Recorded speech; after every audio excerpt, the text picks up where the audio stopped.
नमस्कार, मैं हूं सौरभ दीक्षित और आप देख रहे हैं बिस्तक। अगर आप म्यूचुअल फंड में निवेश करते हैं या करने की सोच रहे हैं तो आज की ये कहानी आपके लिए बहुत जरूरी है, क्योंकि सेबी ने म्यूचुअल फंड की दुनिया में 30 साल बाद सबसे बड़ा बदलाव कर दिया है।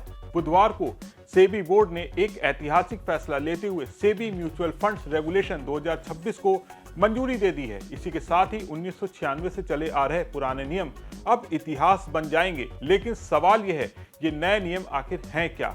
निवेशकों को क्या फायदा होगा? म्यूचुअल फंड सस्ते होंगे या महंगे? आज इस वीडियो में हम आपको A to Z सब कुछ समझाएंगे, बिल्कुल आसान भाषा में। 1996 में जब म्यूचुअल फंड के नियम बने थे तब निवेशक बहुत कम थे, डिजिटल प्लेटफॉर्म नहीं थे, खर्चे छिपे रहते थे। लेकिन 2025 आते आते करोड़ों रिटेल निवेशक जुड़ चुके हैं। SIP हर घर में पहुंच चुकी है।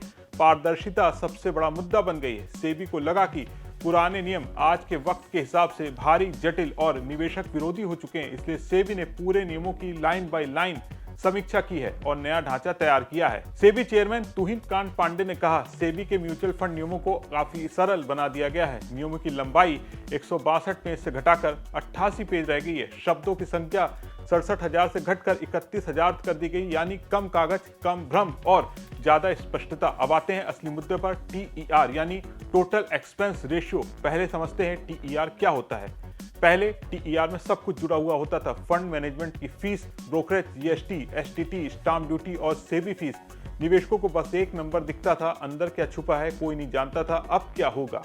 सेबी ने TER को 3 साफ हिस्सों में बांट दिया है। पहला, बेस एक्सपेंस रेशियो, सिर्फ फंड चलाने की असली लागत, फंड मैनेजर फीस, एडमिन खर्च। दूसरा, ब्रोकरेज, शेयर खरीदने बेचने का खर्च, इक्विटी और डेरिवेटिव में अलग अलग।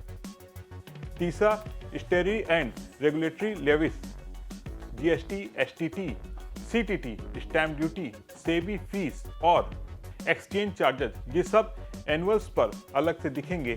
सेबी ने एग्जिट लोड से जुड़ा 5 बेसिस पॉइंट का अतिरिक्त खर्च पूरी तरह खत्म कर दिया है। पहले एग्जिट लोड लगाने पर फंड को अतिरिक्त खर्च की छूट मिल जाती थी। अब एग्जिट लोड अलग, एक्सपेंस अलग, कोई एक्स्ट्रा फायदा नहीं। इससे निवेशक का पैसा ज्यादा सुरक्षित रहेगा, मतलब कोई छिपा खर्च नहीं, सब कुछ सामने, निवेशक को पूरी जानकारी।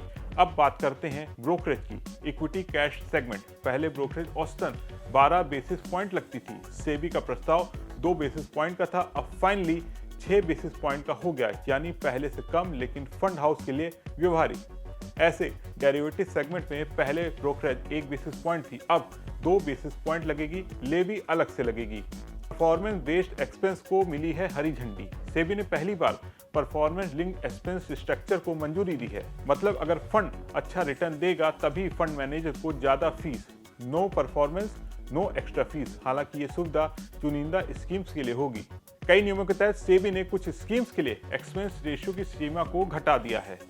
इंडेक्स फंड, ETFs और लिक्विड फंड्स को पहले 1% एक्सपेंस रेशियो लगता था, अब 0.9% हो गया है। क्लोज एंडेड इक्विटी स्कीम से पहले 1% एक्सपेंसेस रेशियो था, अब 0.9% लगता है। यानी पैसिव निवेश और सस्ता हो गया है, लॉन्ग टर्म में ज्यादा रिटर्न मिलेगा। सेबी का ये फैसला सिर्फ नियम बदलने का नहीं है, ये म्यूचुअल फंड इंडस्ट्री का नया युग शुरू करने जैसा है, जहां पारदर्शिता होगी, खर्च कम होगा, निवेशक राजा होगा। आप सेबी की ओर से म्यूचुअल फंड की दुनिया में 30 साल बाद किए गए इस सबसे बड़े बदलाव पर क्या सोचते हैं? कमेंट करके अपने विचार जरूर शेयर करें। अगर आपको वीडियो पसंद आया हो तो इसे ज्यादा से ज्यादा लाइक और शेयर करना ना भूलें, और बिजनेस जगत की तमाम बड़ी खबरों को देखने के लिए बने रहे बिस्तक के साथ।